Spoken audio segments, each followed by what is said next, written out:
Hello everyone, I hope आप सब बहुत अच्छे होंगे। जैसा कि आपको पता है कि हमने आज से एक सीरीज़ स्टार्ट की है जिसमें कि हम सारे जो सिलेबस है उसको डिटेल में कवर करेंगे। General awareness for all banking exams, ठीक है। जनरल अवेयरनेस हम पढ़ेंगे सारे बैंकिंग एग्ज़ाम्स के लिए, और ये इस पे हम अपना सारा सिलेबस 1 बाय 1 कंप्लीट करेंगे। देन हम रिवीजन और शॉर्ट ट्रिक्स पे आएंगे। देन हम PYQs पे आएंगे। सो बिना टाइम वेस्ट करते हुए वीडियो को स्टार्ट करते हैं। जैसा कि हम बैंकिंग की जनरल अवेयरनेस पढ़ रहे हैं, सबसे पहले हमें ये पता होना चाहिए कि बैंक होती क्या है। बैंक एक तरह का इंस्टीट्यूट है जो हमें फाइनेंशियल सर्विसेज प्रोवाइड कराता है, उसे हम बैंक कहते हैं। जैसे कि Jio payment bank, State Bank of India, Punjab National Bank के, और कुछ प्राइवेट सेक्टर्स बैंक होती है जैसे कि HDFC, ICICI एंड एग्जाम्पल आप अपने अकॉर्डिंग भी ले सकते हैं। नेक्स्ट है व्हाट इज़ NBFC। NBFC क्या होता है? Non banking financial company. जैसे कि कोई कंपनी है, वो काम तो पैसे रुपए का ही कर रही है, लेकिन उसके नाम के आगे बैंक नहीं लगा होता है, ठीक है। तो उसे हम NBFC कहते हैं। जैसे कोई भी संस्था जिसके नाम के सफिक्स में बैंक नहीं लगा है, फिर भी वो पैसे रुपए से डील कर रही है, उसे हम NBFC कैसे कहते हैं। एग्जाम्पल एग्जाम्पल हो गया Jio financial services and life insurance corporation, जिसको हम LIC बोलते हैं। आप सब ने सुना होगा इसका नाम तो।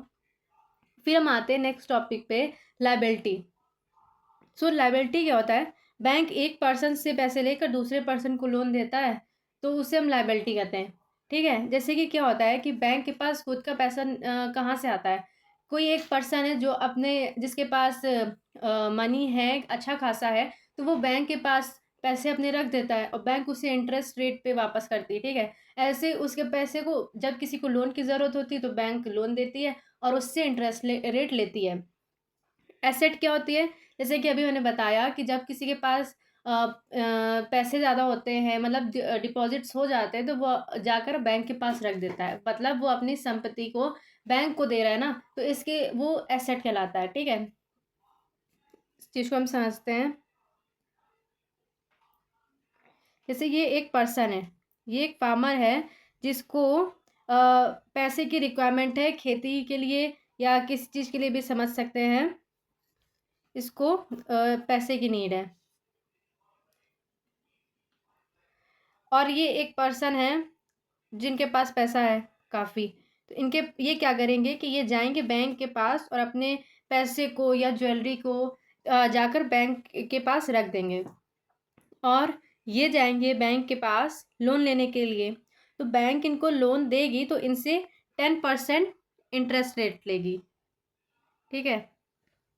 इनसे 10% इंटरेस्ट रेट लेगी, ठीक है। और ये जो पर्सन है जिन्होंने अपना डिपॉजिट दिया, मतलब एसेट जो अपना संपत्ति बैंक के पास दी, तो इनको बैंक 4% इंटरेस्ट रेट पे वापस देगी। तो बैंक के पास क्या बचा?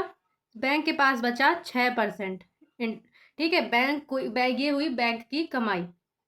क्या होता है कि जब इस पर्सन ने, जो फार्मर है, इसने बैंक से लोन लिया ना, तो लायबिलिटी क्या होती है कि किसी से पैसे लेना, उसको लायबिलिटी बोलते हैं। तो इस पर्सन के लिए हो गई है लायबिलिटी। और किससे लिया? बैंक की संपत्ति कहलाई ना, वो तो इस समय, तो वो एसेट हो गया बैंक के लिए। और इसके केस में क्या हुआ कि इसने अपनी संपत्ति बैंक को दी, तो एसेट हो गया इस केस में कस्टमर के लिए, और बैंक ने लिया इससे, तो इसके लिए बैंक के लिए हो गई इस केस में ये लायबिलिटी। आई होप आप लोग को समझ आ गया होगा सब कुछ अच्छे से। अब मिलते हैं नेक्स्ट क्लास में। नेक्स्ट क्लास से हम अपनी प्रॉपर क्लास शुरू करेंगे। आज हमारी फर्स्ट क्लास थी, इसलिए हमने केवल इंट्रो देखा है। नेक्स्ट क्लास से हम अपनी प्रॉपर क्लास शुरू करेंगे। Thank you.